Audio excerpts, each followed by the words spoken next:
pour les jeunes générations, pour les jeunes femmes qui nous écouteraient, ne pensez pas, parce que vous êtes sur des bancs d'école, d'université, que les choses sont gagnées, parce que vous avez le sentiment, j'allais dire, d'égalité. Ça n'est pas vrai. Aujourd'hui, je veux dire, encore aujourd'hui, quand vous rentrez dans votre premier job, il y a de facto un écart de salaire en faveur des hommes qui existe encore parce que on propose moins aux femmes, parce que les femmes aussi ont tendance à moins exiger.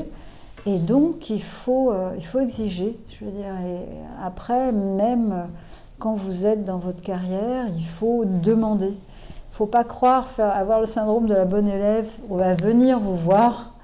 Ça arrive, bien sûr, mais fondamentalement, il faut se dire qu'il faut aller demander les choses. Elles ne vont pas arriver naturellement, simplement, parce que aussi, je veux dire, c'est une DRH qui me disait, bah oui, en fait, naturellement, entre quelqu'un, et en général un homme, qui revient sans cesse pour une promotion, pour une augmentation de salaire, et une femme qui continue à faire le job sans rien demander, on finit par céder, je veux dire, à l'insistance des hommes.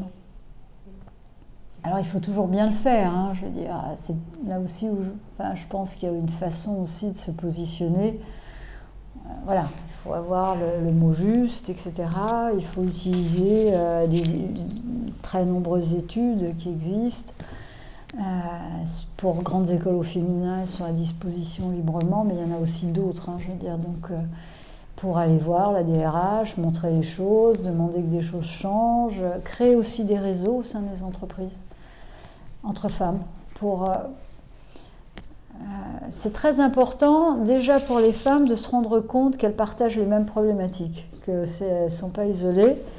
Et puis, ça donne plus de force et une certaine distance, par exemple, pour demander à une direction générale, à une DRH, de mettre en place des parrainages, demander que systématiquement il y ait une femme dans ce qu'on appelle les succession plans sur les postes, etc.